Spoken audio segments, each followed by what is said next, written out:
Well, hello there. It is great to see you again, and welcome back to Optimizing Your Financial World. I'm your host and moderator, Ryan Ruff, and as always, we've got Mr. Mark Wade, president of Echelon Family Office. He's going to be stopping by, being with us for another wealth management discussion. And boy, do we have a really good episode tuned up for you guys here today. You know, one of the smartest financial moves that we can be making, individuals, families, business owners, anybody can be making is to learn what strategies are being used by those who are much wealthier than them, and then to see if they could benefit by adopting some of those same habits and really just best practices overall. Well, one extremely valuable tool that the super rich, as we have defined them on this show, are utilizing is this thing called a stress test. And if you're newer to the show, this is a great conversation for you guys. And for those that are familiar with our show, you know that Mark and I have addressed stress testing before, but we're talking about it today in a very generic view, just how anybody can really be utilizing a stress test to leverage their portfolio to make sure it's well positioned financially to on being on the right path to achieve those goals that you desire most. So, with that being said, let's go ahead and bring Mark out and get right into the discussion today. Mark, it's good to see you. How you doing? Hey Ryan, how are you today? Everything's great here. Looking forward to reiterating a prior discussion on this topic. It's going to be a great day. Yeah, absolutely, Mark. This topic is one that it can't be talked about enough because it's just the basis for so much of what you and your team do, in the world of wealth management. So let's start high level, like we typically do, Mark. Stress testing is this best practice, right? That the very wealthy are utilizing in their financial lives regularly. Let's just start, like I said, really high level. What are we talking about when I say stress testing, first and foremost? Well, okay, great. So, a lot of people are probably familiar with the concept of a second opinion, right? Well, a second opinion is what you get before you do something. Before you're looking to make a decision, you go get a second opinion. If a doctor says, "Hey, you need this particular treatment," you may go get a second opinion to make sure that what the doctor's saying aligns up with what makes sense. Stress test, however, on the other hand, is what happens after you have things in place and you want to go back and test exactly whether or not the things that you have put in place, the strategies or product solutions, are going to work as you expect it to. So, stress testing is really a process where a team of professionals, they're going to review all of your financial and related legal documentation, and the goal is going to be to determine really the answers to two questions. And the first is, are there any mistakes in any of the existing wealth planning? Any of the efforts that you've expended and any of the solutions that you've put in place previously, uh, were there any mistakes? Was there anything that was overlooked? Is there anything that might not work out the way you expected it to? So that's number one. But number two is, are you missing out on any significant opportunities that could really improve your family situation? You know, uh, and when you consider that everyone does planning based upon their current set of circumstances and what they think could happen in the future, lots of things have changed, right? Your family situation changes, the tax environment changes, political environment, market environments change. So, we go back and we look and we say, okay, are there any gaps? How are we missing any opportunities to improve your situation? Stress testing in a nutshell. Alrighty, let's get into the why then, Mark. I think that's an important place to kind of continue and follow up from there. Why is it that you think that this process is being used so frequently, but also effectively by the really wealthy individuals in our country? Well, when you think about catching errors, right? I mean, that's what stress testing is very effective at. Basically, looking at a situation and saying, were there any errors made in this process? And these errors can be something very, they could be small and routine, or they could be really serious and egregious. But in either case, whether they're small, large, or routine, or very serious, they could have a significantly negative impact on your wealth. And so, it's also a great way to identify better ways than those solutions that you currently have in place to address what your current wealth management needs and goals might be. And you know what, even time from time, uh, it can spot actions that you've taken that may be pushing the limits of what might currently be legal. Because let's face it, tax laws change all the time. And when you move from state to state, they have different laws. So, there's a review there to determine whether or not the plans you have in place are legal and sound under the jurisdiction upon which you currently live and under the current tax laws. So, you know, given the amount of money that is, taken into consideration with the super rich, these are people that often have a net worth of 500 million or more.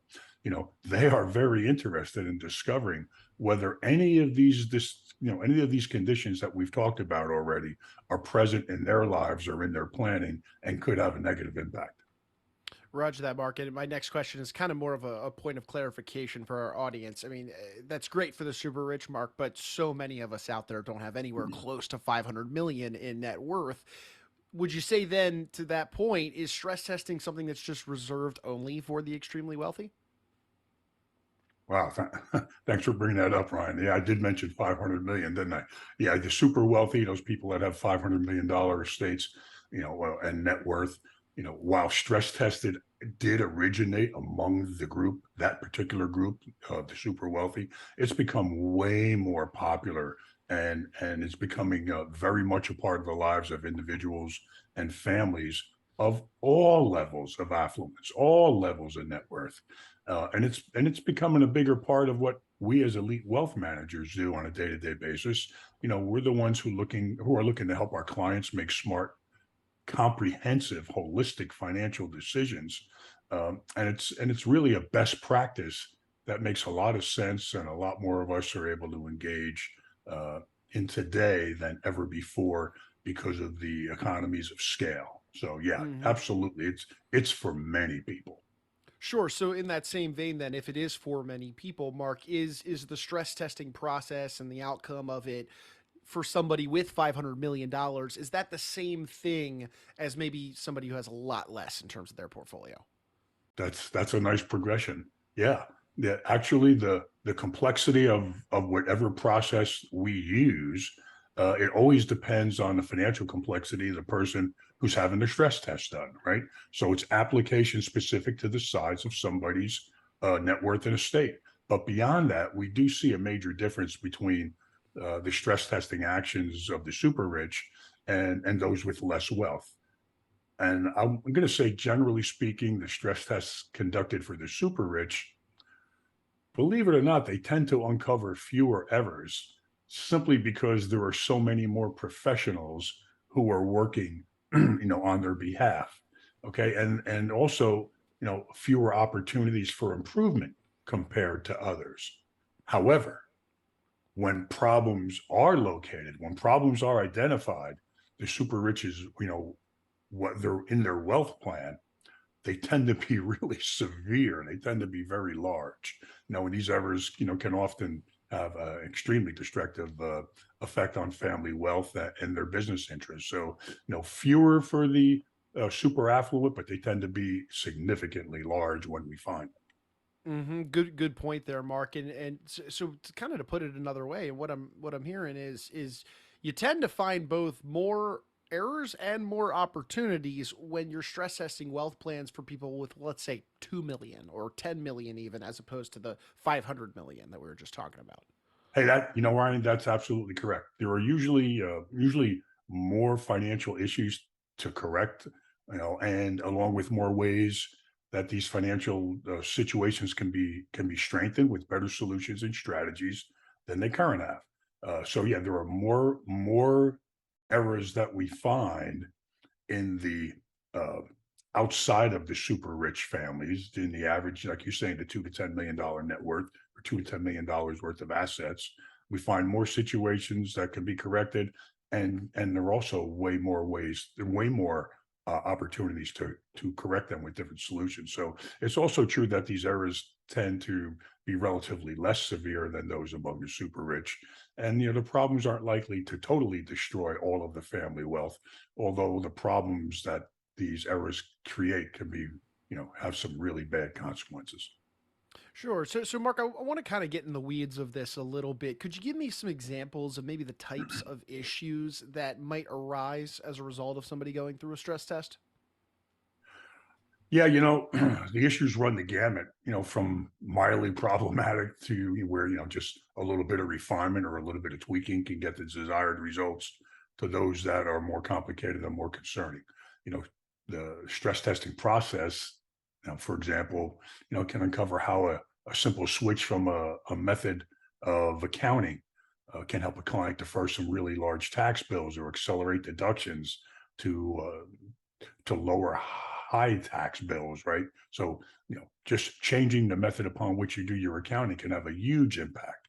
These kind of moves might not change the entire trajectory of their financial lives, but can mean a big tax savings that can be put to use in more productive ways. Uh, Stress testing. Let's see what else. Stress testing might also uncover a more high impact issues like backdoors in a family's asset protection plan or their family's asset protection strategies. For example, we've seen that some extremely successful business owners and even real estate entrepreneurs, they structure multiple company holdings in separate entities, but sometimes we see that they fail to insulate those entities uh, from the adversities that may occur in their personal lives, from the things that could occur in their personal lives that would cause those entities to be subject to some type of law proceeding. So, among the super rich, these back doors are more likely to already be locked with the wealth planning equivalent of it, like let's call it a deadlock, right? So wealth planning for the super rich, maybe not as many issues, but much larger issues. Wealth planning for the for everybody else, maybe a lot more issues, but smaller in scope. And even those business owners that have multiple entities or real estate people with multiple entities, making sure that you've locked those entities up and not going to make them subject to a backdoor attack is extremely important. Yeah, so Mark, why is that though? Why do there tend to be more problems or issues with those wealth plans that exist for people that are not in that super rich category? Hey, Ryan, the principal reason that our 43 years of experience shows us is that it has everything to do with the level of capability of the professionals that did the job originally, the ones that were involved in the work originally. And it looks like, a large percentage of the families who aren't at the super rich level of wealth, they may not be working with the highest quality professionals, maybe not, or maybe certainly not even elite professionals. So they may not be engaging in the same level of talent, knowledge, skills, maybe even the drive as are many of the super rich have available to them. So a lot of these families probably have dealt with professionals who, while intent on doing a good job for their clients, they kind of lack the expertise and the ability to deliver what we call optimal results and to give the optimal solutions to the clients right off the bat. And sometimes complicating these situations is that such professionals are often not aware of their lack of expertise in question, right? So in other words, they don't know what they don't know, and sometimes it comes down to their level of sophistication and not their level of good intentions. They could have the best of intentions, but they just may not have the chops to get the job done. Sure, sure, Mark. So I would imagine then that these stress tests, they've got to be pretty eye-opening, right? They've got to be a pretty eye-opening experience. And I'm guessing the people who have done them, aren't expecting to discover those big issues or those big holes to fill if they're actively going through that stress testing process. Am I correct in saying that? Yeah, you know what? Oftentimes the question is, how could they have gotten into a situation where they've made potentially serious mistakes, right? So, when it comes to the wealth planning, one of the principal reasons uh, is that the original planning was done in a piecemeal manner. Sometimes they did a part of the job, then went back at another time and did another portion of the job. So, they developed a fragmented or disjointed total solution. And this often happens when various professionals the family works with, such as advisors and accountants and attorneys, they don't communicate to each other, you know, about the family situation as they see it or about the respective action plans for the family. So you need a cohesive and coordinated effort to provide elite solutions to families. And it's actually much easier to do that nowadays, especially in a virtual environment. Sure, I would imagine so. And it sounds like to me, it's like if you're going through building a house and you have, maybe multiple construction companies building each of the different rooms within that house and nobody's talking to each other. That's the example that pops into my mind. But would you say that that's a little bit of a kind of an accurate synopsis of what we're talking about here? Hey Ryan, yeah, that's actually a great analogy.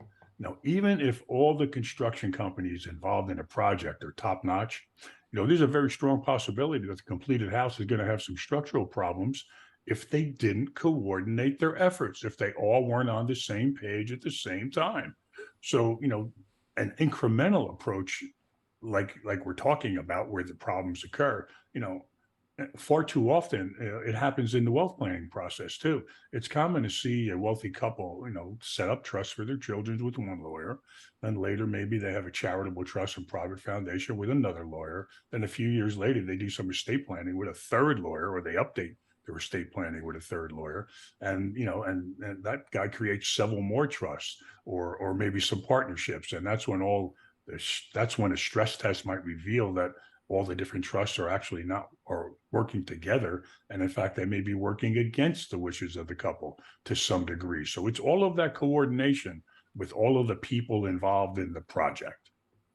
Roger that, Mark. And as we're getting, we're bringing our conversation to a head here today surrounding this idea of stress tests. Let's bottom line it for the audience today. What should people be doing? I mean, does everyone need to be stress testing their wealth plans, or are there signs and signals that maybe they should be on the lookout for that tells them, hey, okay, maybe now it's time to go through a stress test process? Talk to me. What should people be doing? Okay, so we're at the bottom line. You're asking me for what should they look for. Here's the bottom line. If you have any reservations or if you are at all unsure about the actions you've taken to date, it's a good idea to at least consider a stress test. Okay. And if you feel strongly that, maybe there are some errors or maybe you're not positioned in an optimal manner, it really makes sense, to look into stress testing, because the stress testing will uncover all of the inconsistencies, all of the problems, all of the things or the gaps that need to be filled. Stress testing is what it's all about. Fantastic, Mark. And I know that this is a process that you go through with so many clients and individuals out there. So, for anybody in our audience, Mark, that's interested in maybe reaching out to you and your team to go through a stress testing process with you guys, what would be the best way they could get in touch with you to just start that dialogue? Oh, thanks, Ryan. Yeah, I mean, we encourage people to visit us on the web at www.echelonoffice.com. That's ECHELON, the word office.com. They can contact me directly at mwade, MWADE, at echelonwealth.com. That's ECHELON, the word wealth.com. Or, they can just pick up the phone and call right in. Call us at 888-892-9882. We look forward to talking. Awesome, Mark. Well, hey, thanks. I appreciate you carving some time out of your day to jump into this topic of stress testing. I know it's one that we've hit before, but it's so important and just really a foundational strategy for so many, people and families, business owners, you name it out there. Thanks for diving into it again with me, and looking forward to being back with you on the next one. Thanks, Ryan. Looking forward to the next one. These are always great. Appreciate it. Absolutely. And hey, look, we want to take a final moment, as always, and thank you guys, our audience, for stopping by and being with us on the show today. If you enjoyed today's conversation, you took something away from it, go ahead and subscribe to the show on whichever platform you checked us out on today. And then, of course, share this information with any friends, family, business owners, anybody that you think would benefit from these types of conversations. Because at the end of the day, we're taking the strategies, the solutions, the conversations that Mark's having with his clients on a regular basis at Echelon Family Office, and we're bringing them right here to you guys on this show. So for Mark, I'm Ryan. We're going to go ahead and say so long, but we appreciate you stopping by and being with us on Optimizing Your Financial World.